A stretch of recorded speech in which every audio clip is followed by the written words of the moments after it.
اسلام آباد high court کے chief justice اطہر من اللہ نے تاریخ رقم کر دی ہے۔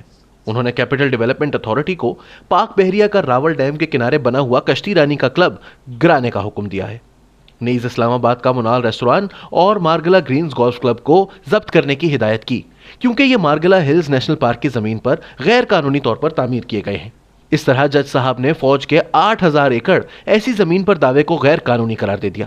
اس سے بھی اہم بات یہ ہے کہ فاضل جج صاحب کا کہنا تھا کہ پاک بحریہ کے پاس ایسے تعمیراتی منصوبے سر انجام دینے کا اختیار نہیں اور نہ ہی وہ اپنا نام ان کے لیے مستعار دے سکتی ہے۔ فطری طور پر اس فیصلے پر لاکھوں پاکستانیوں کے دلوں میں طمانینت کی لہر دوڑ گئی، گرچہ اس نے ایسے طاقتور افراد کو برہم کر دیا جو ریاستی اداروں پر کنٹرول جمائے ہوئے ہیں۔ ان کے بھی ملک بھر میں غیر قانونی جائیداد کے ساتھ مفاد وابستہ ہیں۔ شروعات کے طور پر آڈیٹر جنرل آف پاکستان نے مارگلا ہلز نیشنل پارک کی زمین پر 79 تجاوزات کی ایک فہرست تیار کی، جس میں نوٹ کیا گیا ہے کہ کئی سرکاری ادارے، C D A, metropolitan corporation Islamabad wild life management board وغیرہ علاقے کو کنٹرول کرنے اور اس کا انتظام کرنے کا دعویٰ کرتے ہیں۔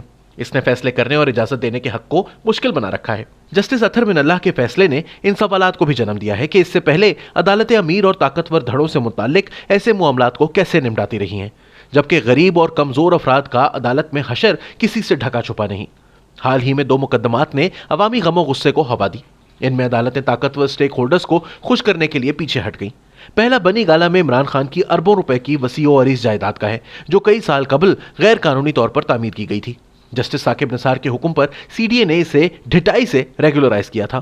اس عدالتی حکم کی تعمیل میں سی ڈی اے کے بدقسمت چیئرمین، جس نے جائیداد کے حوالے سے عمران خان کو سوال نامہ بھیجا تھا، کی فوری طور پر تنزلی کر دی گئی، اور جس صحافی نے وزیر اعظم کی بددیانتی کو بے نقاب کرنے والی ایک خبر کا حوالہ دیا، اسے پیمرا نے شو کاز نوٹس جاری کر دیا۔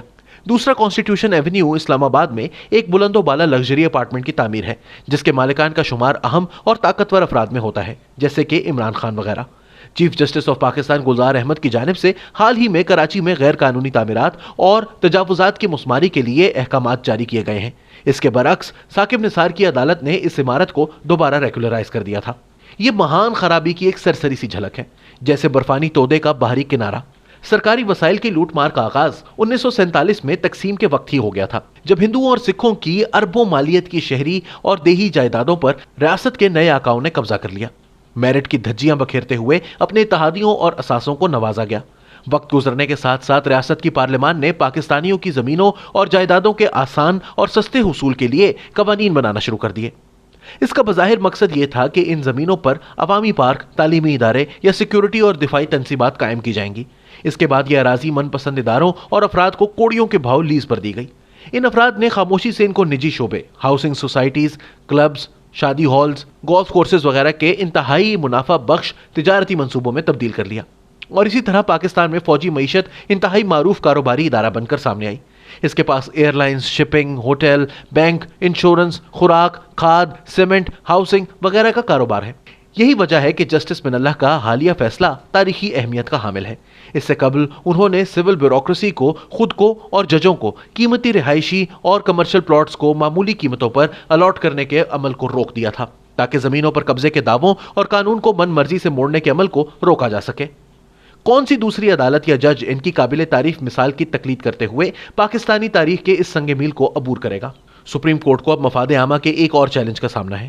وکیل احسن بھون کی سربراہی میں سپریم کورٹ بار ایسوسی ایشن نے پاکستان مسلم لیگ نون کے نواز شریف اور تحریک انصاف کے جہانگیر ترین کے صادق اور امین نہ ہونے پر عوامی عہدہ رکھنے سے تاحیات نااہلی کو چیلنج کیا ہے۔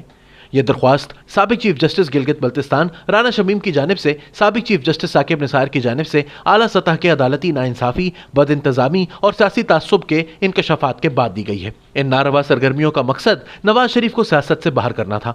عدالتی نظر ثانی کے لیے زمین مزید ہموار اس وقت ہو گئی جب تحریک انصاف کے سابق سیکرٹری احمد جواد نواز شریف کو عہدے سے ہٹانے اور عمران کو اس پر فائز کرنے کے لیے عدالتی اور فوجی جوڑ توڑ کے الزامات کو منظر عام پر لے کر آئے۔ ان کا یہ الزام کہ سپریم کورٹ کے ججز نے نواز شریف کی غیر منصفانہ برطرفی کو توازن دینے کے لیے جہانگیر ترین کو نااہل قرار دیا، یہ بیان متعدد مقدمات میں مسٹر شریف کے ٹرائل اور اپیلز پر نظر انداز ہوگا اور عدلیہ اپنی کھوئی ہوئی ساکھ کو دوبارہ بحال کر سکے گی۔ یہ بات قابل ذکر ہے کہ جسٹس اطہر من اللہ کو جب سابق چیف جسٹس گلگت بلتستان رانا شمیم کے الزامات کا فیصلہ کرنا ہوگا تو ان پر بھی یہ دباؤ ہوگا کہ وہ احمد جواد کی گواہی کو بھی اپنی بحث میں شامل کریں۔ کیا جسٹس اطہر من اللہ اس وقت مرد میدان ہیں؟ کیا وہ تاریخ رقم کرنے جا رہے ہیں؟